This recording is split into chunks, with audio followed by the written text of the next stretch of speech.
It has been an interesting summer. The rally in Paris, was just incredible. I was there 3 years ago when there were about 60,000, 70,000 people. This year, one of our American colleagues, who's an expert in these things, estimated maybe 110,000. When I arrived at about 2:30 in the afternoon, they had, well, actually about 1:30 in the afternoon, they had a curtain dividing part of the huge hall. And I didn't realize that. And I said, you're not going to get 100,000 people in this small area. It looks to me as if there's only about 30,000. And just when I said that, the curtains opened. And you could see for, maybe a kilometre, thousands and thousands and thousands of people. And outside in the car park, it took us 10 minutes to drive past all the buses. They were even parked out on the motorway. There was no room left in the car park.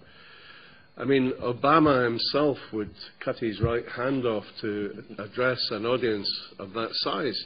And then, I keep meeting people from the Foreign Office in my country, in the UK, from the State Department. And when they say to me, the PMOI, they're irrelevant, they don't have any support inside Iran. And I say to them, it's in the constitution of the mullahs that if you support the PMOI, you're waging war on God and you're automatically subjected to the death penalty. And 30,000 of them have already been executed. And people who even visit their children in Camp Ashraf are arrested, tortured and executed for visiting their children. So it's not surprising people aren't leaping up and saying, I support the PMOI. But when 110,000 of them come to Paris from all over the world, and each of them has maybe 10 relatives back inside Iran, never try to tell me that they are unimportant and they don't have a huge following inside Iran. So when I support the main opposition to the mullah regime in Iran, I am proud to say that I support the PMOI and the NCRI. But as you may have heard when I spoke in Paris, I mentioned what had happened at the last meeting of the Iraq delegation. It was the week before the Paris rally took place here in the European Parliament in Brussels. And on the Friday, when I was back in the UK, I received an email from my secretariat saying we've just been notified by the Iraqi embassy of this list of about 10 senior Iraqis who want to come to your meeting next Tuesday in Brussels. There was no designation next to any of the names. I recognize one of the names, the Deputy Foreign Minister, but none of the others I recognize. So immediately I sent the list to our friends in Ashraf, and almost as quickly I got the response identifying each of these people, all of whom have a key role on behalf of the Iraqi authorities in Camp Ashraf and Camp Liberty, one of whom was none other than Colonel Sadek, involved in the 2 massacres and now indicted in the Spanish courts for his alleged compliance in murder in those 2 massacres. And here was the Iraqi embassy trying to infiltrate an indicted alleged murderer into the European Parliament to come to a formal meeting of our Iraq delegation with members of this House, democratically elected members of this House. So I immediately said to my secretariat, do not issue a pass to this Colonel Sadek. Tell the Iraqi ambassador that he is not welcome in our House, and make sure that the security in the Parliament and at the European Commission are alerted to the fact that if he tries to come in, he should be barred. But when they contacted the Iraqi embassy, they were told that, we've already been to the Parliament and had all of our passes issued. So I said, in that case, when he arrives at the door of the Parliament, he must have his pass removed, and he must not be allowed access to the Parliament. And I understand on the Tuesday morning, the delegation duly arrived at the door of Parliament, and they had insolently, arrogantly brought Colonel Sadek with them, despite having been notified by phone not to. And the security people stopped him at the door and took his pass away from him and told him that he was not being allowed to come in. So the whole delegation was about 20 minutes late arriving at my meeting. They were all looking very red-faced and angry when they arrived. George Bakus, who is a personal advisor to the Prime Minister Nouri al-Maliki, the ambassador said to me, George Bakus must sit up at the top bench with you and the Deputy Foreign Minister. And I said, I'm sorry, but I understand that you had already given instructions for this to my secretariat by email. And when I came in and saw his name was up there, I said, no, he sits down there in the room with all the other members of your delegation. Only the Deputy Foreign Minister sits up here next to me. And he said, no, but he comes from the office of the Prime Minister. And I said, so has he been elected? Is he an elected, democratically elected parliamentarian, or is he simply a civil servant? No offence to civil servants, but it showed me more clearly than anything where the power comes from inside Iraq today. Everyone is running scared of the Prime Minister in his office. And because George Bakus is an advisor to the Prime Minister, he was supposed to be sitting up at the top.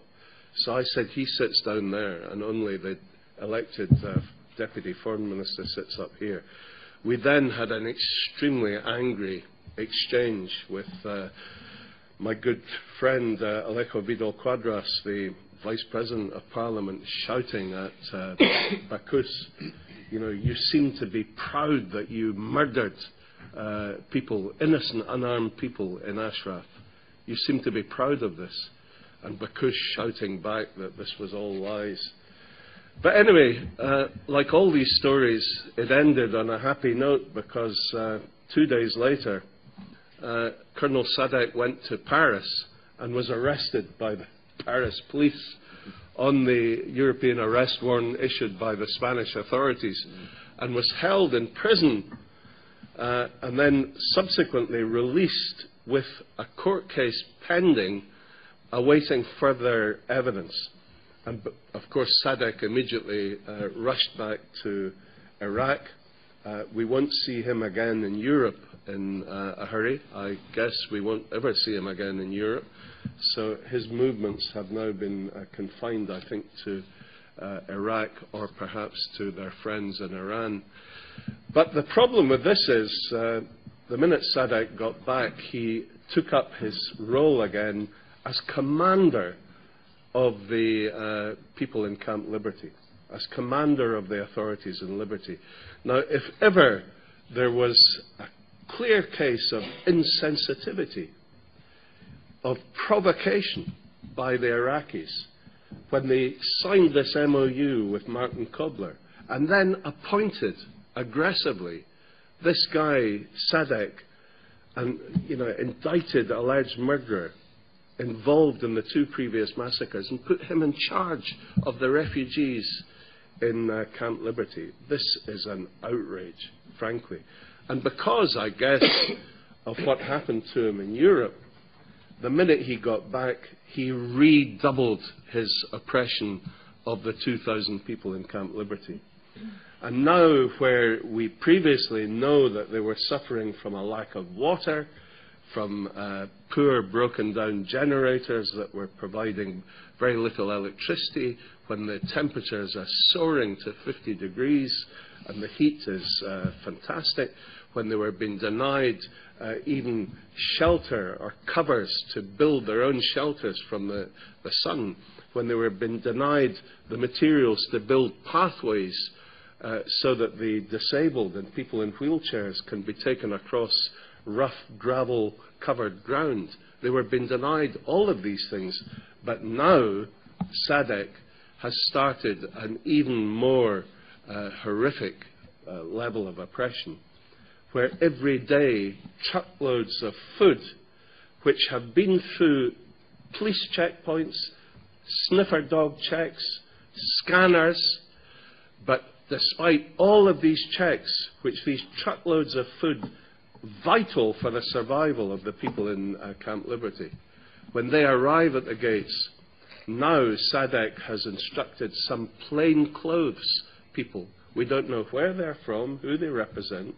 They're dressed in plain clothes until recently, because of complaints to UNAMI, and suddenly the other day they appeared wearing camouflage uniforms, as if to say they represent the military, but not from any known military unit. And they now stop the food trucks and insist on the residents of Ashraf unloading up to 50 tons, 70 tons, 100 tons of food in the searing heat. And they then instruct every bag of rice, of flour, of grain to be opened and searched, which takes 2 to 3 days.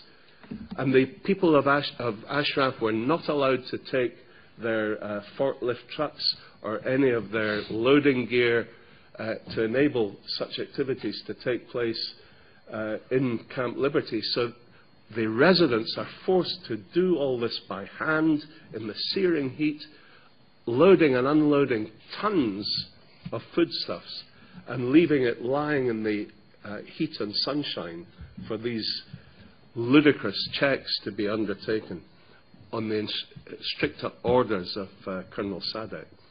And it means that many hundreds of tons of food has been completely ruined, wasted in the sunshine.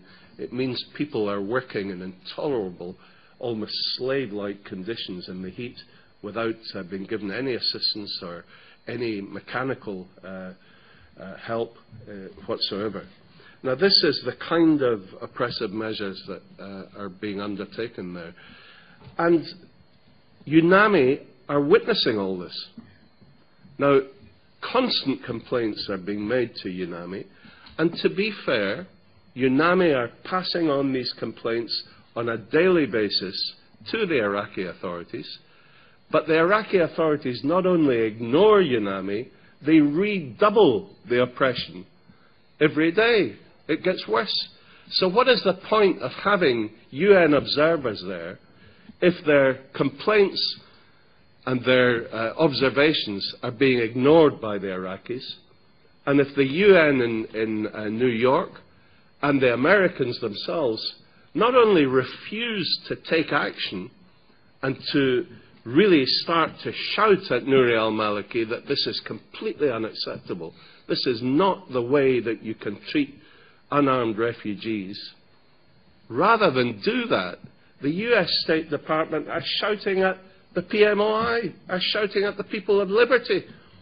And they're now threatening, if the final 1,000, if the final 1,200 don't move soon from Ashraf to Liberty and completely close Camp Ashraf, then we will be reconsidering any possibility of removing the PMI from the terror list, which is an outrageous statement for the State Department to make.